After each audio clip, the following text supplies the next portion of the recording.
옆에 사람과 함께 이렇게 인사해 볼까요? 하나님께서 준비하실 것입니다. 하나님께서 준비하실 거야. 네, 아멘이십니까? 네, 하나님께서 준비하실 것입니다. 네, 오늘 하나님이 우리에게 주시는 그 말씀을 통해서 우리 삶의 입술의 고백과 삶이 이렇게 고백하게 되는 일들이 일어났으면 좋겠습니다. 저는 오늘 말씀을 준비하면서 거의 10년 전, 11년 전에 있었던 일들이 생각났는데요. 예수전도단 YM에서 하는 예수 제자 훈련학교라는 게 있는데요. DTS, 줄여서 이렇게 DTS라고 하는데 3달 동안은 강의를 들으면서 또 2달 동안은 강의에서 들었던 것을 해외나 국내 아울리치에서 살아보는 그런 훈련을 받는 합숙 훈련이거든요. 근데 제가 학교에 들어간 지 1달 정도 됐을 때 이런 강의를 들었어요. 하나님의 음성을 듣는 법. 여러분 그런 강의 들어보신 적 있나요? 네, 없죠. 근데 그 강사님이 제일 먼저 그 얘기를 하시는 거예요. 하나님의 음성 듣는 법은 사람들이 듣기를 두려워한다. 사람들이 대부분 그런다고 얘기하시면서 왜 듣기 싫어하는가, 왜 듣기를 두려워하는가의 이유에 대해서 우리가 하기 싫고 또 하기 어려운 일을 하나님 시킬까봐 하나님의 음성을 듣기 싫어한다라는 얘기를 하더라고요. 그러면서 뭘 보여주셨는데요. 3가지를 보여주셨는데, 예시로 3가지를 보여주셨는데 그때 제 마음속으로 이렇게 생각했던 것 같아요. 하나님 사람들 막 두렵다고 하지만 나는 이거 보면서 다 순종할 수 있을 겁니다. 하나님 뭘 얘기하시든지 제가 순종하겠습니다 하면서 기다리고 있었어요. 그래서 첫 번째 거를 보여주셨거든요. 첫 번째가 뭐냐면 선교사가 되라 이렇게 얘기하면 여러분 어떻게 하실 건가요? 저는 그래서 네, 선교사 되겠습니다. 그때는 제가 탄자니아로 선교를 갔다 온 다음이어서 너무 자신감이 충만할 때였어요. 그래서 선교 가야죠. 저 다시 보내주셔도 갈 수 있습니다. 이렇게 대답을 했어요. 마음속으로. 그리고 2번째로 강사님이 보여주신 것은 아프리카나 남미의 오지 선교사가 되라 그거였어요. 근데 제가 있었던 곳도 물이나 전기가 충분하지가 않았던 곳이어가지고 오지 괜찮죠, 갈 수 있어요 이렇게 생각을 한 거예요. 그런데 3번째를 보여주셨는데 아직은 보여주지 마세요. 3번째를 보여주시는데 제가 예스가 아니라 하나님한테 네? 이렇게 반응이 나오더라고요. 여러분 뭘 것 같아요? 3번째 뭘 것 같아요?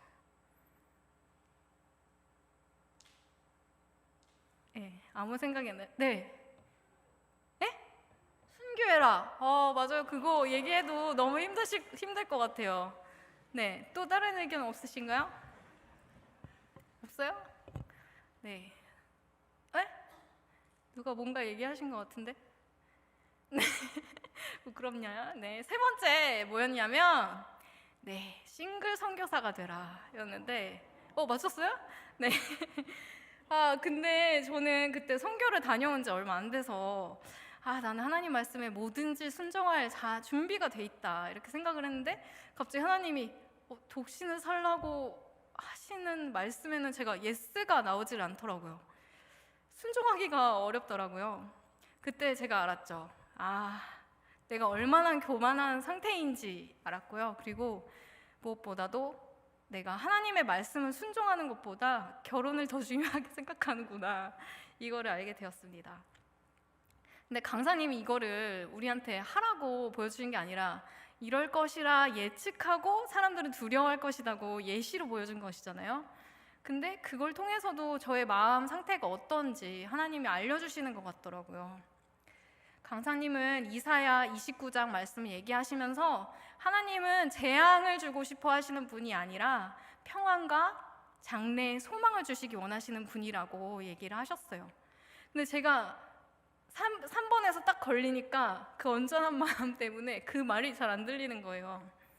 그 강의를 듣고 나서 저희가 예배 끝나고 순모임을 하듯이 소그룹 모임을 했는데요. 제가 3번에는 예스를 못하겠어요 이런 얘기를 한 거예요. 그러면서 제가 눈물이 막 나는 거예요.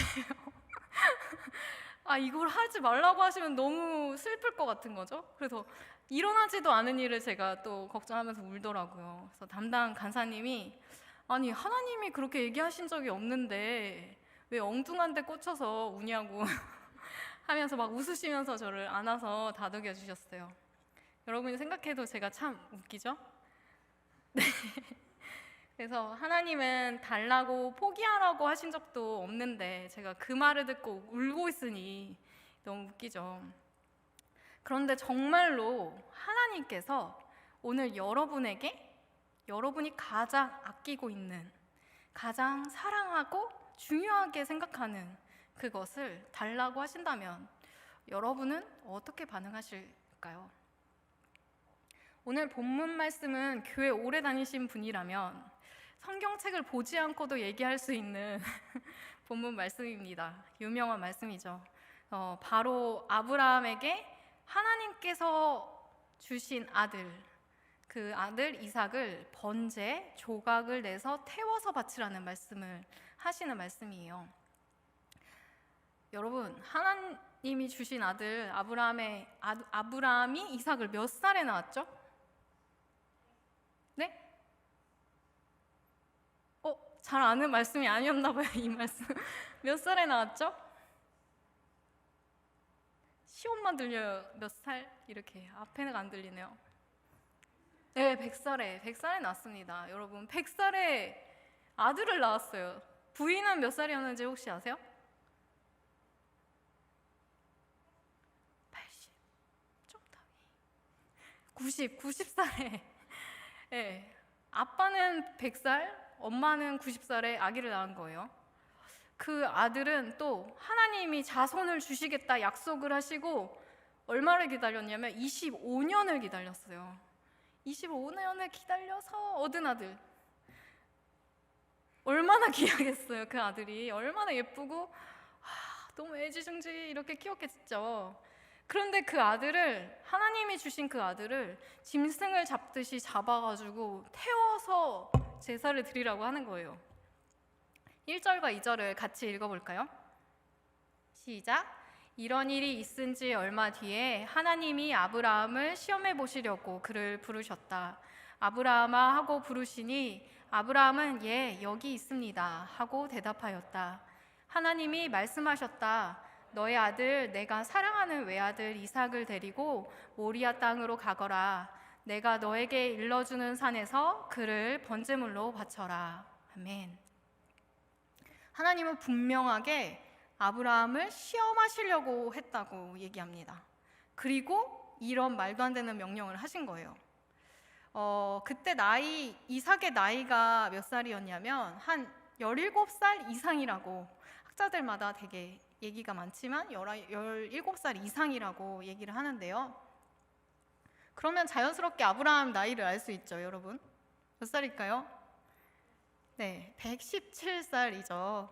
그러니까 117세 노인이 17살, 혈기왕성한 17살 아이에게 제압당할 수 있는 그런 상황이죠. 그러니까 이 오늘의 말씀은 아브라함의 순종뿐만이 아니라 이삭의 순종도 필요했던 사건입니다. 아브라함은 아들을 하나님께 번제로 드리는 순종을 했고요. 이삭은 아버지의 칼에 저항할 수 있지만 저항하지 않고 죽임을 당하는, 생명을 바치는 순종을 해야 했죠. 여러분, 하나님은 때로 우리에게 우리가 가장 사랑하는 것, 가장 소중하게 생각하는 것을 달라고 하실 때가 있습니다.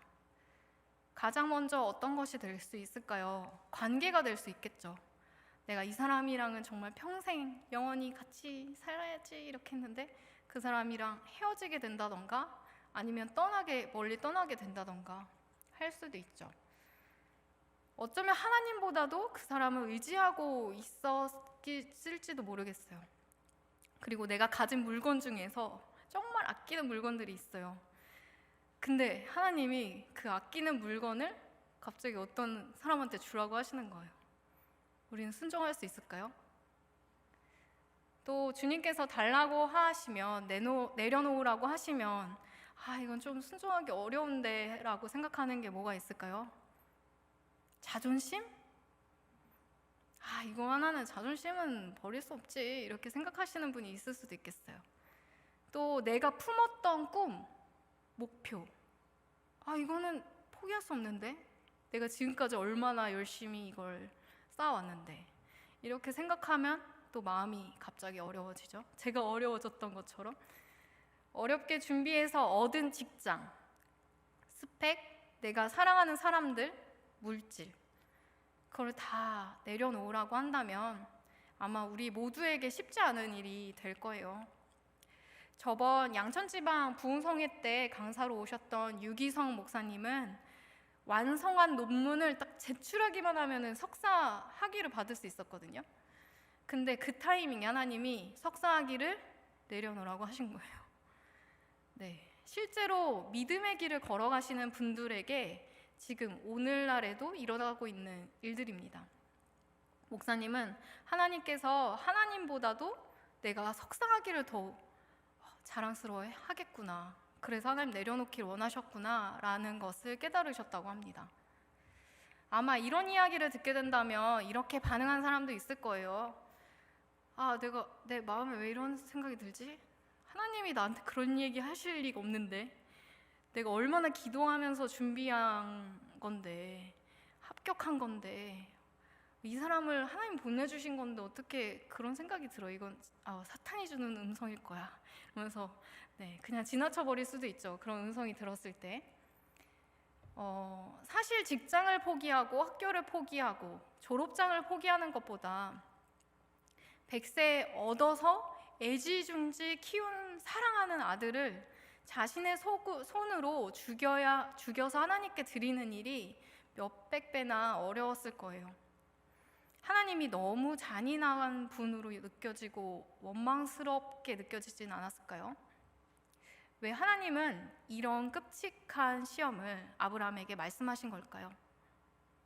우리는 이해할 수 없죠.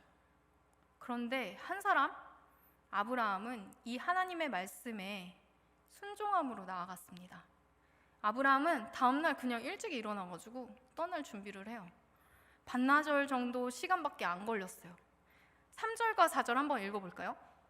시작.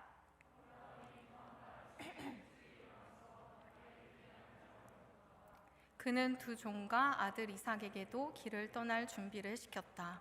번제에 쓸 장작을 다 쪼개어 가지고서 그는 하나님이 그에게 말씀하신 그곳으로 길을 떠났다. 사흘 만에 아브라함은 고개를 들어서 멀리 그곳을 바라볼 수 있었다. 아멘. 하나님의 말씀에 순종할 준비를 합니다. 나귀 안장을 올리고 번제에 쓸 쪼갠 장작을 올리고 또 종과 함께 이삭과 함께 길을 떠납니다.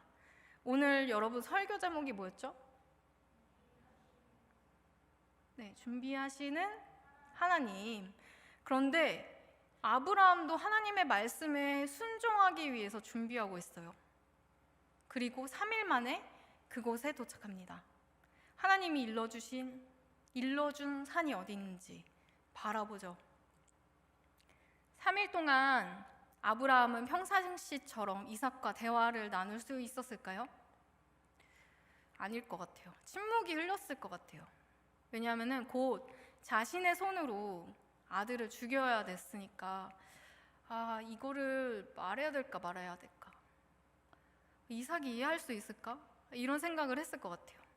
그리고 또 얘기한다면 어디서부터 어디까지 얘기해야 되지? 이런 생각을 했을 것 같아요. 그런데 성경 어디에도 아브라함이 이삭에게 그것을 설명했다는 얘기는 나오지 않습니다. 순종하며 가는 한 걸음 한 걸음이 얼마나 무거웠을까요? 중간중간 한적한 곳으로 가며 막 울었을 것 같아요. 이삭이 보지 않는 데서. 이삭도 그 분위기가 심각하다는 거, 심상치 않다는 거를 느꼈을 겁니다. 아브라함은 같이 간 2명의 종들은 산 아래서 기다리라고 합니다. 그리고 이삭에게 번제에 쓸 나무를 막 지게 하고 자신은 불과 칼을 가지고 산을 오르는데요. 아브라함은 종들한테 이렇게 말해요. 제가 5절을 읽어보겠습니다. 그는 자기 종들에게 말하였다. 내가 이 아이와 저리로 가서 예배를 드리고 너희에게로 함께 돌아올 터이니 그동안 너희는 나귀와 함께 여기서 기다리고 있거라. 분명히 하나님은 이삭을 바치라고 했는데 아브라함은 함께 돌아오겠다고 말하고 있어요. 그리고 산을 올라갑니다. 그런데 그때 또 이삭이 이렇게 질문해요. 7절과 8절 말씀 같이 읽어볼까요? 시작! 이삭이 그의 아버지 아브라함에게 말하였다. 그가 아버지하고 부르자 아브라함이 얘야 왜 그러느냐 하고 대답하였다. 이삭이 물었다. 불과 장작은 여기에 있습니다마는 번제로 바칠 어린 양은 어디 있습니까? 아브라함이 대답하였다. 얘야 번제로 바칠 어린 양은 하나님이 손수 마련하여 주실 것이다. 두 사람이 함께 걸었다. 아멘. 이삭이 생각해보니까 불과 장작은 있는데 재물이 없는 거예요. 그래서 질문을 하게 되죠. 그런데 아브라함은 번제로 바칠 어린 양은 하나님이 손수 마련해 주실 거야 라고 합니다. 개역개정으로 읽어볼게요. 제가 아브라함이 이르되 내 아들아 번제로 어린 양은 하나님이 자기를 위하여 친히 준비하시리라 하고 두 사람이 함께 나아가서 하나님이 자기를 위하여 친히 준비하시겠다고 얘기하는 거죠. 아브라함은 어떻게 이렇게 고백할 수 있죠? 그 당시 가나안이나 다른 나라들이 섬기고 있었던 몰렉이라는 우상이 제사를 드릴 때 이런 식으로 제사를 드렸다고 해요. 자기의 자식을 죽여서 제사를 드렸다고 해요. 인신 제사라고 하죠. 사람을 죽여서 신에게 바치는 것이죠. 그런데 어느 날 여호와 하나님이 똑같이 말씀하시는 거예요. 이방신만 그렇게 제사를 드리는 줄 알았는데 갑자기 내가 알고 있었던 하나님이 그런 말씀하신다고? 다른 이방신들이나 하는 그거를? 이렇게 생각한 거죠. 처음에는 아브라함이 의아했을 수도 있어요. 하지만 그동안 자기에게 일어났던 수많은 일들 가운데 일하신 하나님을 경험하면서 아브라함은 하나님의 성품을 알았어요. 이미 순종을 준비한 그때부터 아브라함은 의심하지 않았어요. 하나님이 이미 6번이나 때로는 밖으로 데리고 가셔서 하늘을 막 보여주시면서 별을 보여주시면서 야 너네 자손이 이렇게 많을 거야 라면서 약속을 해주셨죠. 그리고 정말 불가능한 노년에 아들을 낳게 하셨으니까 지금은 이해는 되지 않고 방법은 알 수 없지만 이삭을 번제로 바치라는 그 하나님의 명령을 아브라함은 그것 가운데에도 하나님의 성품을 신뢰하면서 나아갈 수 있었던 것이죠. 여러분 우리 주변에 가끔 이런 사람 있죠. 뭐 부탁하면은 많은 경우 그냥 싫은데? 뭐 안 되는데? 뭐 안 할 건데? 이렇게 말은 이렇게 하는데 항상 부탁을 들어주는 거예요. 말은 이렇게 하지만 주변에 생각나는 사람 있나요? 네, 있어요? 네, 왜 근데 그 사람이 분명히 말은 싫다고 하고 안 하겠다고 하는데 우리는 왜 그 사람한테 계속 부탁하고 친하게 지내는 건가요? 네, 평소에 그 사람의 성품이 부탁을 잘 들어주는 성품이라는 것을 알기 때문에, 믿기 때문에 부탁을 하는 거죠. 하나님이 그렇게 이야기하셔도 나에게 아들 이삭을 빼어가실 분이 아니고 죽이실 분이 아니시라는 것을 아브라함은 오랜 시간 동안 하나님 말씀에 순종하면서 하나님과 가까이 지내면서 하나님을 알았던 거예요. 내가 이해되진 않지만 납득되진 않지만 순종하는 만큼 우리는 하나님이 어떤 분이신지를 알게 된다는 것이죠. 아브라함은 그런 하나님을 신뢰했기 때문에 진짜로 이삭을 죽이려고 했어요. 진짜로 죽이려고 했어요. 그래서 아브라함이 이삭을 칼로 죽이려는 순간에 천사가 급하게 아브라함을 부릅니다. 10절에서 12절 말씀을 제가 읽어볼게요. 그는 손에 칼을 들고서 아들을 잡으려고 했다. 그때 주님의 천사가 하늘에서 아브라함아! 아브라함아! 하고 그를 불렀다. 아브라함이 대답하였다. 예, 여기 있습니다. 천사가 말하였다. 그 아이에게 손을 대지 말아라. 그 아이에게 아무 일도 하지 말아라. 내가 너의 아들, 너의 외아들까지도 나에게 아끼지 아니하니 내가 하나님을 두려워하는 줄을 내가 이제 알았다 라고 말하죠. 그때 가장 놀란 것이 누구일까요? 하나님이었을 수도 있어요. 진짜 죽이려고 하네. 시험을 한 건데 다급하게 아브라함의 이름을 2번 부르시고 손을 대지 말라고 하시죠.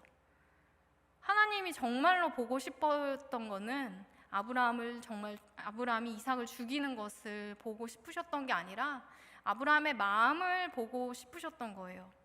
사랑하는 아들보다도 나를 더 신뢰하고 나를 더 사랑하는지.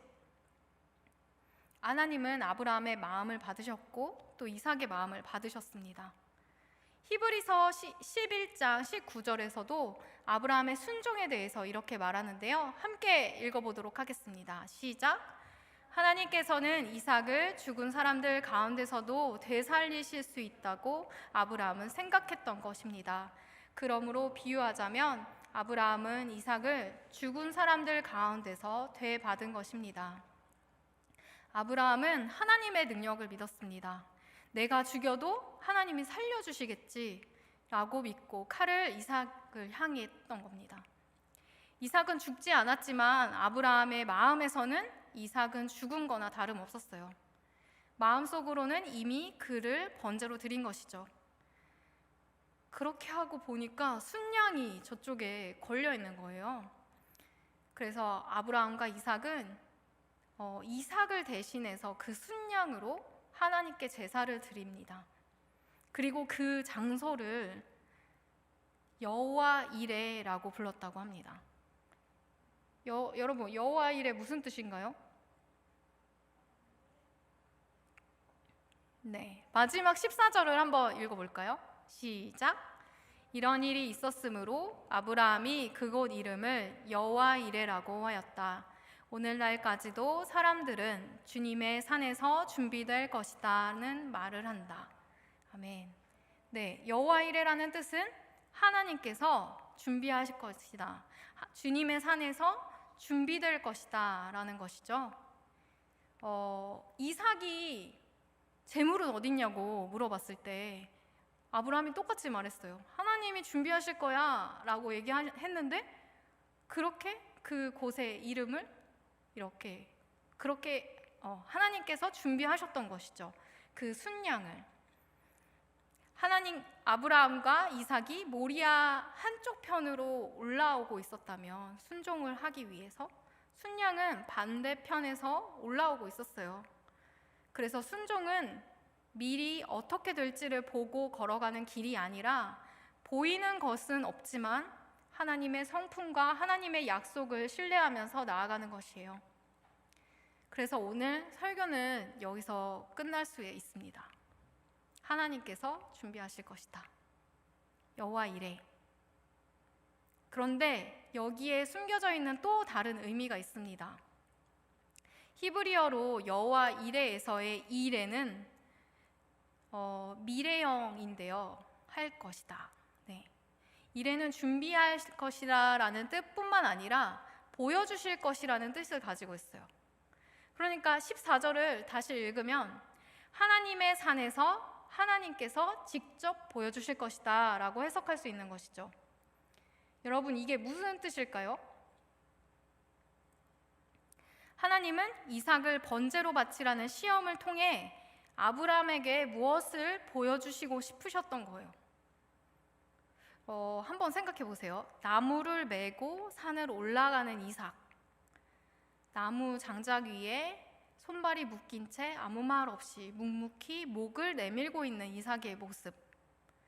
그 모습을 통해서 바로 하나님의 아들이신 예수 그리스도를 보여주고 계신 거예요. 미리 보여주시는 거죠.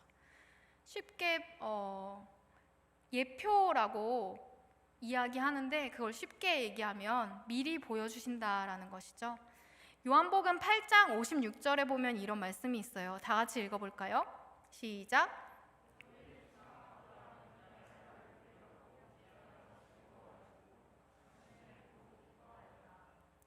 여러분, 어떻게 아브라함이 예수님의 날, 예수님이 이 땅에 오셔서 하나님 나라의 진리를 선포하시고 십자가에 달려 돌아가시고 부활하시고 승천한 예수님의 날을 볼 것을 기대하고 즐거워했다고, 그리고 마침내 보고서 기뻐했다라는 말을 할 수 있는 걸까요?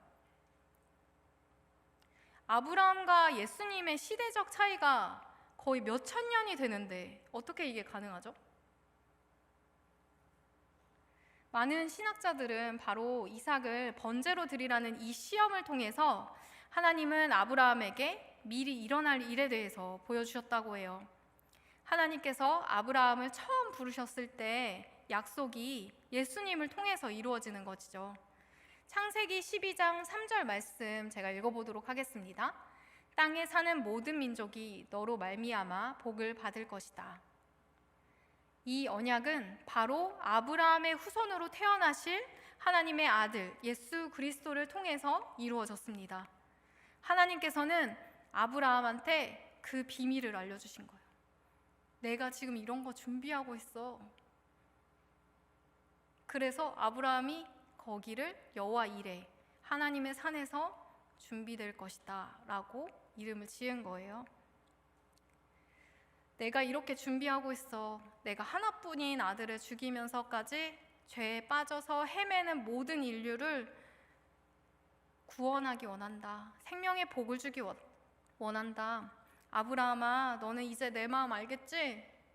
내가 그만큼 온 인류를 사랑하고 있다는 걸, 그들을 죄의 묶임에서 구원하기 원한다는 걸, 그래서 처음 창조했던 에덴 동산에서처럼 영원히 너희와 함께 살고 싶구나 라고 이야기하셨을지 모르겠어요.